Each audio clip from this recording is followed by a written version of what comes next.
Greetings, Vault citizens, Johnny5 Alive here, and in today's video I want to talk a little bit about developer feedback for the character build system, the special system in Fallout 76.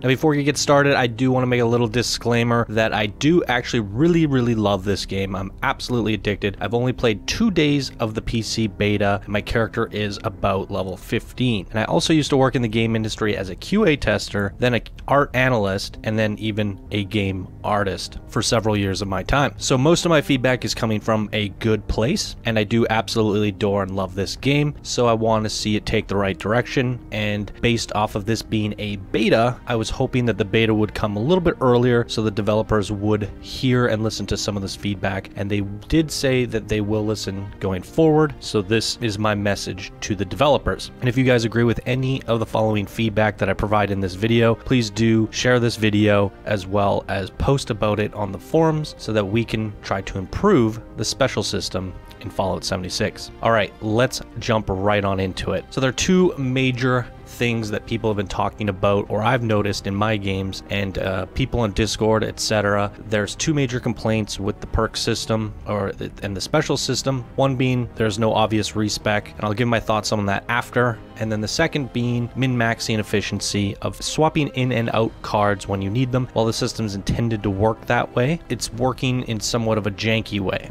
Let me explain. So first of all, in game development, it's always smart to try to reduce menial tasks that are not enjoyable. That makes good game design. You want to skip doing the redundancy tasks and maximize gameplay. So one of the redundancies tasks we're noticing right away, even being level 15 and talking to other people, everybody I've run into is doing this, where they equip their lockpicking skills as well as their hacking skills, and when they need them, they swap them out when they don't need them. So essentially you're going to put your pick lock skills in when you run into a door that needs to be pick locked. Afterwards, you'll take these cards out and put in something more effective, which is smart because you can really min-max and utilize your character, and you're only lock picking things 1 or 2% of the time in your gameplay. Sometimes I go an entire hour or two without running into a lock or hack terminal that needs to be hacked. So there's no point in having these taking up precious skill slots when I could have something else in its place. This can be said with a lot of these skills, and I'm sad to say that it's so heavy loaded, front loaded on intelligence. So all this stuff here is crafting. So you can see your crafted energy guns now have improved durability. You're never going to really want to equip that card unless you're at your crafting station making an energy gun. Chemist, you get triple the quality,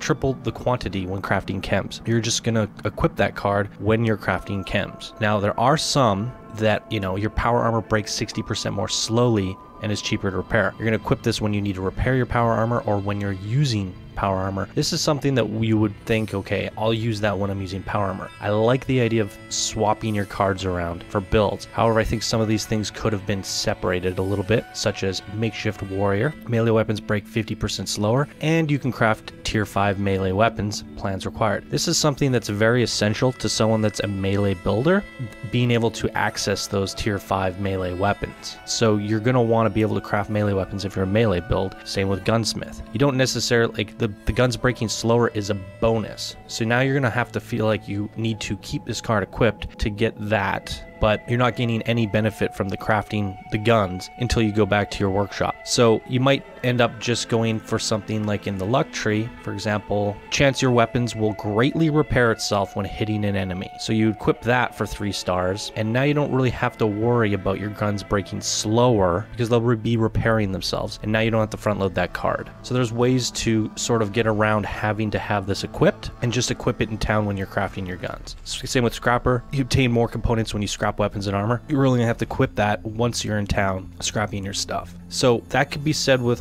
all of these cards. So what's the solution? How do you improve this? Well, I think it's smart to create passive cards. In other words, they cost 0 skill points to have equipped. Now, you might be shocked and thinking that's OP. Well, not really, because in order to unlock all the cards in the game, you're going to have to gain, like, I don't know, 500 to 1,000 levels. So by the time you're level 50, you would have acquired a certain amount of perk cards and a certain amount of perks as you leveled up. I think the number I calculated was about 96. But perk packs will give you duplicates, and if you've already owned the card, it just throws it away. So there will be a good amount of duplicates that are throwaways. I'd probably even say up to 20. So let's say ideally you get 70 cards by the time you're level 50. Well, that might not necessarily mean you got Master Lockpick along the way. Because if I wanted to get my 4th point into Perception to unlock that point, to unlock that card, or I've already picked 3 different cards along the way, so I'm already at 3 Perception, but I don't have Master Lockpick yet, I would have to put a 4th point into Perception to pick said card, because it only allows you to pick a card while spending a special point. That's something I don't want to do because I may want to be locked at 3 Perception for my calculated build. Having said that, I have to wait till I'm level 50 in order to start picking cards without spending specials. So that would be a little bit of my developer feedback as well, is when you level up, you should be able to put a point into strength, but pick any cards you want. I would prefer that. So I can continue to build my stats the way I want them, but also pick a card from somewhere else. Maybe I want that carry weight, but maybe I want that endurance card. There may be a certain amount of points you want in something, but a certain amount of cards somewhere else that you prefer more. I like the idea of spend a special point, pick any perk card. That would be a solution. But that's getting off track there. Going back to what I was saying about having 0 cost passive cards, it's not O2 OP because you still have to purchase the card. You could be level 50 but not yet have Chemist. You could be level 50 and not yet have Science Master, Grease Monkey, Gunsmith, Scrapper. I'm almost certain when you're level 50, you won't even have half of these because you would have been distributing your points elsewhere. So from there, every time you level up, you get to pick 1 card. And that's it after 50. Your skills cap out at 50. You will no longer be picking specials at 51 plus. Having said that, you still have to buy a card. So by purchasing something like Master Lockpick that's a 0 cost card, I get to slot it in and I've made my purchase. There are such a thing called passive skills in video games, and every single Fallout game up until Fallout 4, things like Lockpick and things that were crafting and skill related were not tied to perks. They were skills. So I think there could be passive skills brought back in the terms of 0 cost passive abilities. That way I can equip all of these and it reduces the redundancy of swapping things in and out because people are going to do it anyways. And now I'm going to go into town and I'm going to sit down and go, it's going to time to craft and build things. And instead of spending 5 minutes doing it, I'm spending 25 minutes doing it because I have to put in my Science Master, my Chemist, along with my Licensed Plumber, do everything related to that. Then I gotta put on my Gunsmith, my Scrapper, my Armor, my Makeshift Warrior, and then I can craft my weapons, and then I gotta swap those out because I don't have enough, there's not enough intelligence in the game, you can only go to 15 to do all the crafting stuff. So eventually you're gonna have all the crafting cards, but you're not gonna have enough space to equip them all at once, and you're only gonna equip the ones you need when you're in town. So you're gonna find yourself in the end game, slotting in 4 or 5 crafting cards, building what you need, slotting them out, making room for 5 more, crafting what you need, slotting them out, slotting in all your actual intelligence combat abilities, and heading back out into the wasteland. Then you run into a terminal. You're going to swap out your abilities for hacker, and so on. You're going to swap out your perception abilities for a pick lock when you run into it. If you really want to make the most of your build and min-max, you're gonna only equip the cards when you need them. It's a little too much to front load all these. So my second point here is I kind of wish things like Makeshift Warrior didn't require intelligence, but instead required strength. I think some of these could have been distributed amongst the other specials a little bit better. Gunsmith, maybe it's under agility instead of intelligence. The intelligence ones should really be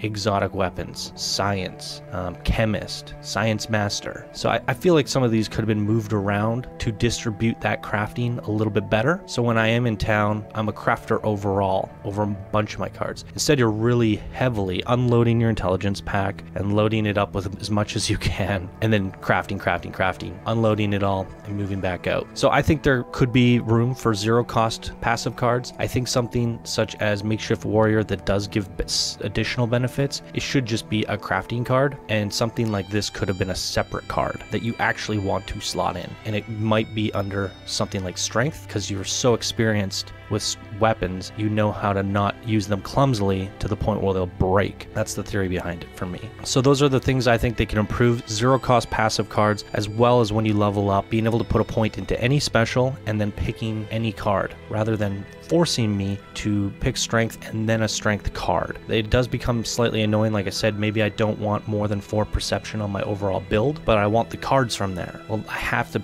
put points into perception to get said card. It does kind of irritate irritate me, especially because there's no respec. So the third bit of feedback that I would have here is about the respec. While yes, you could probably add a respec into the game, and honestly, I wouldn't even mind paying atoms for it. What I think would be even better is basically once you're level 50, you have, I think it's 56 points to distribute throughout your whole special. You start with 1 everywhere and you earn 49. So that's 7 plus 49, 56. You're gonna have 56 points distributed throughout here. Each special point can go up to 15. So that's a total of 105 all throughout the board. Well, I don't really see the harm in allowing people to, say once I hit level 51, put another point into one of these abilities and continue leveling up all of these to 15. But the way to kind of solve the problem of allowing people to go 15, 15, 15, 15, 15, 15 all the way across the board, you simply make a 56 card limit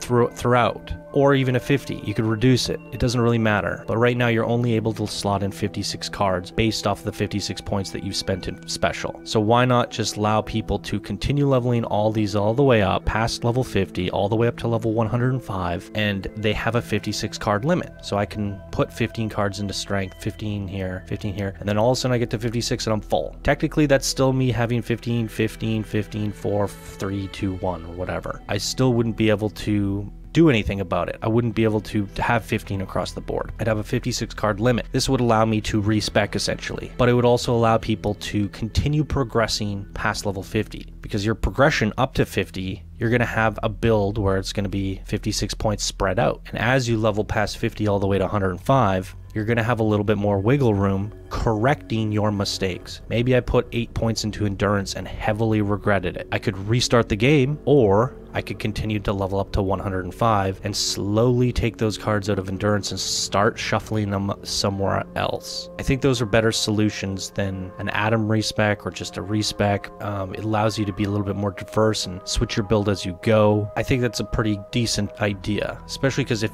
with respecs, you could respec and then suddenly make a mistake. Oh, I put 2 extra in here. I didn't mean to do that. Okay, time to buy another respec. It can get annoying. So I think that's the best solution to solving that. So after playing with the perk system myself, I had all this stuff come to mind, and then I took a closer look at this character builder planner. It's pretty accurate to what I've seen in the game so far. I'll have a link to it down below if you guys want to check this out further, but let me know your thoughts. Do you agree with me on the passive skills? Do you agree with me on the respec? Do you agree that you should be able to spend a point in special separate than a perk pack? Back in the day, you picked perks in Fallout 2 and classic Fallouts, and your skills were separate. Same with Fallout 3. I like that traditional system, and honestly, I'm loving the improvements here. I really, really do like these improvements. I just feel like it needs refinement. I think my ideas help that refinement. I like the idea of passive skills, just like in previous Fallouts, where you did have skills separate. Maybe skills here are passive and you could still slot them in. I think that would be fair to say, because you are spending your 1 card pick on said ability, so you still paid for it. That doesn't mean everyone's gonna have access to these free cards right away. No, they're gonna have to buy them as they level up like anyone else. So everything is still earned, and it's still fair game. And I suppose once you're level 150, 200, 300, 400, you might have all the 0 cost cards plus your build, but you've earned it. I think that's completely fine, and you're still not going to have access to all the strength abilities and all the gun abilities. You're going to have to do different builds. So I don't think it makes you the master of everything, just the master of skills. And I think that's something that everybody should have access to, and I think that is fair. So those are my thoughts and opinions. Let me know what you guys think down in the comments below. If you enjoyed this video and you agree with this video, please be sure to share it on social media and tweet it and request it from Bethesda themselves, because I know they're listening and they do want to improve their game. If you enjoy the game just as much as I do, I'm sure you would like these changes, because they are nothing but quality of life changes. Boom. So there you guys go. That's going to do it for this video. Thank you so much for watching. I hope you all have a fantastic day, and I will see you in the next